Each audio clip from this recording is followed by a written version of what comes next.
فاستعذ باللہ من الشیطان الرجیم۔ اب ثنا ہم نے مکمل کر لی نماز کے اندر، یعنی سبحانک اللہم وبحمدک وتبارک اسمک وتعالی جدک ولا الہ غیرک۔ اب اس کے بعد حضرت ابو سعید خدری رضی اللہ تعالی عنہ کی مرفوع حدیث ہے کہ کان رسول اللہ صلی اللہ علیہ وسلم اذا قام من اللیل کبر، کہ نبی کریم صلی اللہ علیہ وسلم جب رات کو نماز کے لیے کھڑے ہوتے تکبیر کہتے، ثم یقول، پھر کہتے اعوذ باللہ من الشیطان الرجیم، اعوذ باللہ السمیع العلیم من الشیطان الرجیم۔ ابو داؤد شریف صفحہ 120 جلد 1، ترمذی شریف، مشکات شریف، نسائی، ابن ماجہ، مسند احمد، ان ساری احادیث کے اندر یہ روایت، یہ حدیث موجود ہے جس میں نبی کریم صلی اللہ علیہ وسلم ثنا کے بعد اعوذ باللہ من الشیطان الرجیم یہ پڑھتے۔ اسی طرح تعوذ کے بعد تسمیہ ہے بسم اللہ الرحمن الرحیم، اس کے بارے میں بھی احادیث مبارکہ کے اندر ہے کہ کان رسول اللہ صلی اللہ علیہ وسلم یقرأ بسم اللہ الرحمن الرحیم فی صلاتہ۔ حضرت علی رضی اللہ تعالی عنہ فرماتے ہیں کہ رسول اللہ صلی اللہ علیہ وسلم اپنی نماز میں بسم اللہ الرحمن الرحیم پڑھتے۔ اب اعوذ باللہ قرآن مجید کے اندر ہے نا، سورہ نحل میں جو آپ کے سامنے پہلے قرآن مجید کی آیت پڑھی کہ فَإِذَا قَرَأْتَ الْقُرْآنَ فَاسْتَعِذْ بِاللَّهِ مِنَ الشَّيْطَانِ الرَّجِيمِ۔ آگے انسان قرآن مجید کی تلاوت کرنے لگا ہے سورہ فاتحہ سے، تو اس سے پہلے اعوذ باللہ من الشیطان الرجیم یہ پڑھ رہا ہے۔ اسی طرح بسم اللہ الرحمن الرحیم ہر سورت کے ساتھ موجود ہے، لکھا ہوا ہے، تو یہاں پہ بسم اللہ بھی پڑھ رہا ہے، لیکن یاد رکھیں اعوذ باللہ بسم اللہ یہ جو ہے آہستہ آواز کے اندر پڑھا جائے گا، اس کو قرات کی طرح اونچی آواز کے ساتھ نہیں پڑھا جائے گا۔ جیسے بخاری شریف کے اندر ہے کہ ان النبی صلی اللہ علیہ وسلم و ابا بکر و عمر کانا یفتتحون الصلاۃ بالحمد للہ رب العالمین، کہ جب وہ تلاوت یعنی شروع کرتے، اونچی آواز سے قرات کرتے، نبی کریم صلی اللہ علیہ وسلم کی ذات اقدس ہوں یا حضرت ابو بکر صدیق یا حضرت عمر فاروق رضی اللہ تعالی عنہما، تو یہ الحمد للہ رب العالمین سے بلند آواز سے شروع کرتے، یعنی اس سے پہلے جتنی بھی تلاوت ہوتی، خواہ وہ سبحانک اللہ یا اعوذ باللہ یا بسم اللہ، وہ خاموشی کے ساتھ وہ دل کے اندر ہوتی۔ جیسے حضرت انس رضی اللہ تعالی عنہ کی مرفوع حدیث ہے نسائی شریف، مسند احمد کے اندر کہ کانوا لا یجہرون بسم اللہ الرحمن الرحیم، کہ بسم اللہ الرحمن الرحیم کو جہری آواز کے ساتھ نہ پڑھا کرتے تھے۔ اب اس کے بعد ہے سورہ فاتحہ۔ لفظ قرآن مجید کے اندر الفاتحہ یعنی سورۃ الفاتحہ، اور اس کے بارے میں بہت ساری احادیث کے اندر بھی موجود ہیں۔ اس سورت کے ایک ہی سورہ فاتحہ نام نہیں بلکہ اس کے 7 نام ہیں، جس میں سورۃ الشفاء بھی کہا گیا ہے، اسے سورۃ الدم بھی کہا گیا ہے، سورۃ المسئلہ بھی کہا گیا ہے، اور اس کے اندر اللہ تعالیٰ نے ساری کی ساری توحید بھر دی ہے۔ پورے قرآن مجید کا خلاصہ سورہ فاتحہ کے اندر بند ہے۔ اب سورہ فاتحہ کے متعلق یاد رکھیں کہ آپ نے بعض اوقات سنا ہے لا صلاۃ لمن لم یقرأ بفاتحۃ الکتاب، کہ اس بندے کی نماز نہیں کہ جس نے سورہ فاتحہ نہیں پڑھی۔ مطلقاً یہی سامنے رکھا جاتا ہے، لیکن یاد رکھیں احادیث مبارکہ کے اندر ہی ہے اور صحیح احادیث کے اندر کہ لا صلاۃ لمن لم یقرأ بفاتحۃ الکتاب، یہ تو ہے، لیکن آگے بھی سنیں، حضرت انس رضی اللہ تعالی عنہ کی حدیث ہے کہ ان النبی صلی اللہ علیہ وسلم قال اذا قرأ الامام فانصتوا، کہ جب امام قرات کرے، امام نے قرات کہاں سے شروع کی ہے؟ الحمد سے شروع کی ہے یا نہیں؟ اور قرات قرآن کی ہو رہی ہے، سورہ فاتحہ قرآن ہے کہ نہیں؟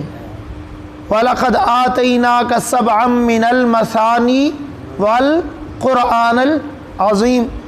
اس لیے یاد رکھیں کہ حضرت انس رضی اللہ تعالی عنہ کی جو روایت ہے اس کے سارے راوی ثقہ ہیں، اس کے اندر کوئی بھی مجہول نہیں ہے، لہٰذا اذا قرأ الامام، جب امام قرات کرے تو فانصتوا، تم خاموش رہا کرو، پھر تم پیچھے سے پڑھا نہ کرو۔ اسی طرح حضرت جابر رضی اللہ تعالیٰ عنہ سے روایت ہے قال رسول اللہ صلی اللہ علیہ وسلم من کان لہ امام فقراءۃ الامام لہ قراءۃ، اے یاد رکھو رسول اللہ صلی اللہ علیہ وسلم نے ارشاد فرمایا جس شخص کا امام ہو تو امام کی قرات اس شخص کی قرات ہے، امام کی قرات اسی شخص کی قرات ہے۔ یہ حدیث تقریباً 40 سندوں سے مروی ہے، ایک بھی نہیں 40، اور اس کی اکثر سندیں جو ہیں وہ معلول ہیں، بعض سندیں صحیح ہیں، بعض سندیں قوی اور معتبر ہیں، ایک بھی نہیں، کتنی اسناد ہیں۔ اسی طرح قال رسول اللہ صلی اللہ علیہ وسلم، حضرت ابو ہریرہ رضی اللہ تعالیٰ عنہ کی حدیث ہے کہ انما جعل الامام لیؤتم به فاذا کبر فکبروا واذا قرأ فانصتوا، اور یاد رکھو کہ تم امام کی اقتداء کرنے لگے ہو، امام کی اتباع کرنے لگے ہو، امام کو اسی لیے مقرر کیا جاتا ہے کہ تم اس کی اتباع کرو، لہذا فَإِذَا كَبَّرَ، جب امام اللہ اکبر کہے تو فَكَبِّرُوا، تم بھی کیا کرو؟ اللہ اکبر کرو۔ وَإِذَا قَرَأَ، اور جب وہ قرآن پڑھے، جب وہ پڑھے تک آگے پڑھنا شروع کرے قرآن مجید کا حصہ تو فَأَنصِتُوا، تم خاموش رہو۔ یہ کیوں کہا فَأَنصِتُوا؟ لَعَلَّكُمْ تُرْحَمُونَ، تاکہ تم پر رحم کیا جا سکے۔ تم خاموشی سے ادب کے ساتھ قرآن کو سنو گے تو اللہ تعالیٰ تم پر رحم کرے گا۔ اس لیے یاد رکھیں کہ جب سورہ فاتحہ کی تلاوت کی جا رہی ہو، ہمارے نزدیک کیا قرآن کے نزدیک سورہ فاتحہ قرآن کا حصہ ہے اور سب سے بڑا قرآن ہے۔ اب جو قرآن کا حصہ ہی نہ مانے تو پھر ہم اسے کیا کہہ سکتے ہیں؟ لہٰذا انسان جو ہے سورہ فاتحہ یہ پڑھے نماز کے اندر، علیحدہ ہو تب یا امام ہو تو امام خود پڑھے۔ من صلی رکعۃ لم یقرأ فیہا بأم القرآن فلم یصلی الا وراء الامام، حضرت جابر رضی اللہ تعالیٰ عنہ سے روایت ہے کہ جس شخص نے ایک رکعت پڑھی اور اس میں سورہ فاتحہ نہیں پڑھی تو اس نے نماز نہیں پڑھی مگر امام کے پیچھے۔ اگر امام کے پیچھے ہے تو پھر سورہ فاتحہ نہیں، امام کے بغیر ہے تو سورہ فاتحہ اگر نہ پڑھی تو اس کی نماز نہیں ہے۔ لہٰذا جو ہے یہ جو حدیث ہے کہ لا صلاۃ لمن لم یقرأ بفاتحۃ الکتاب، یہ بھی فرد واحد کے لیے ہے یا اس امام کے لیے ہے جو آگے کھڑا ہو کر نماز پڑھا رہا ہے، اس میں ساروں کو نہیں شامل کیا گیا۔ اب سورہ فاتحہ میں انسان کہتا کیا ہے، لفظ کیا ہے؟ یاد رکھیں ہم یہاں پہ کچھ غلطیاں کرتے ہیں، اسے صحیح کرنا یہ ہمارا ہی کام ہے، کوئی فرشتہ نہیں آئے گا ہمیں صحیح کروانے کے لیے۔ انسان جتنی بھی بڑی عمر کا ہو جائے، یاد رکھیں عالم بڑا سے بڑا ہونا تو اس کا علم پھر بھی ختم نہیں ہوتا موت کے آنے تک، وہ جتنا بھی علم حاصل کرتا رہے علم پھر بھی ختم نہیں ہوتا، علم آگے چلتا رہتا ہے چلتا رہتا ہے۔ تو اس لیے بندے کو شرمساری نہیں کرنی چاہیے، جو چیز کا علم نہ ہو پوچھ لینا چاہیے، لیکن پوچھنے کا طریقہ کار اس انداز سے اپنا لیں کہ تاکہ اگلے کو یہ محسوس ہی نہ ہو کہ یہ اس کو آتا ہی نہیں ہے، اس کو پتہ ہی نہیں ہے۔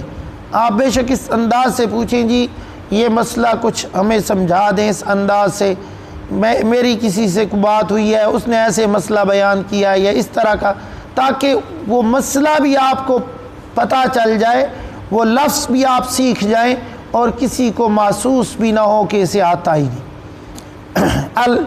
الحمدللہ رب العالمین، یہاں الحمد و بعض اوقات لوگ کہتے ہیں، اکثر خطیبوں کو بھی آپ نے سنا ہوگا الحمدللہ رب العالمین، یہاں حمد نہیں ہے، الحمدللہ ہے، الحمدللہ رب العالمین۔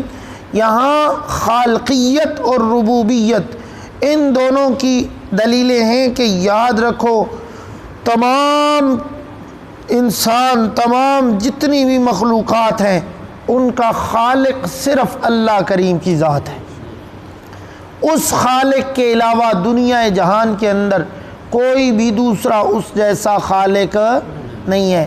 لہذا الحمدللہ تمام تعریفیں، تمام کی تمام حمدیں وہ اس اللہ ہی کے لیے، اس لیے یہاں لفظ پڑھا کریں الحمدللہ رب العالمین۔ اب یہاں پہ انسان تو یہ کہتا ہے نا، یہاں ہاتھ باندھ کر الحمدللہ رب العالمین، تمام تعریفیں اللہ کے لیے ہیں جو دونوں جہانوں کا رب ہے۔ ادھر اللہ کریم کہتے ہیں حمدنی عبدی، اللہ بندے سے بات کر رہے ہوتے، بندے نے کہا الحمدللہ رب العالمین، اللہ نے کہا حمدنی عبدی، میرا بندہ میری حمدیں کر رہا ہے، میرا بندہ میری تحمید میں لگا ہوا ہے۔ یہ انسان سے اللہ کریم نماز میں باتیں کر رہے ہیں۔ الرحمن الرحیم، اب یہاں کہتا ہے رحمان اور رحیم ذات یہ میرے اللہ کی ہے، الرحمن فی الدنیا الرحیم فی الآخرہ۔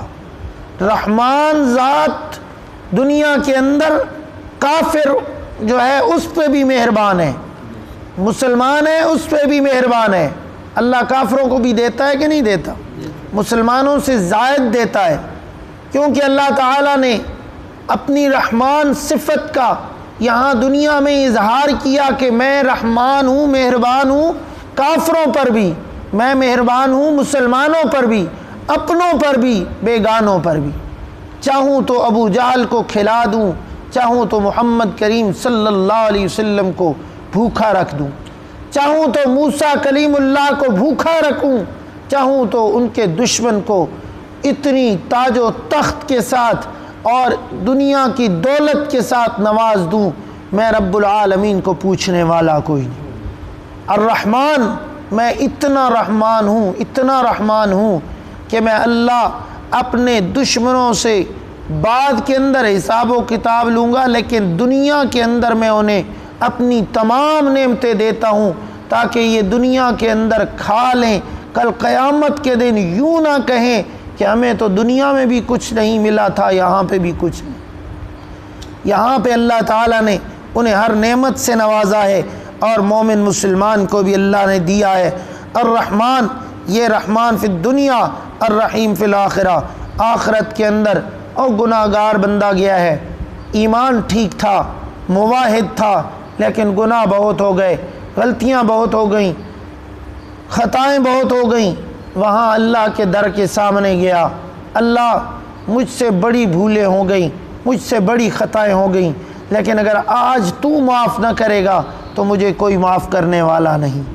تو اللہ تعالیٰ اس وقت اپنی رحیم صفت کے حساب سے اس بندے کی ساری خطاؤں کو معاف کر کے اللہ فرمائیں گے جا بندے میں نے تیرے لیے جنت کا دروازہ کھول دیا ہے۔ یہاں یہ لفظ انسان کہتا ہے، اللہ کریم فرماتے ہیں اثنا علی عبدی، اور میرے بندے نے میری ثنا کی ہے، میرے بندے نے میری تعریفیں کی ہیں، میرے بندے نے مجھ سے بات کی ہے۔ اب یہ انسان نماز میں کہتا ہے، اللہ اس کو جواب دیتے ہیں۔ اسی طرح باقی آگے نماز ہے انشاءاللہ، باقی کل اللہ تعالیٰ سے دعا ہے اللہ صحیح معنوں میں سمجھنے کے ساتھ عمل کی توفیق نصیب فرمائے۔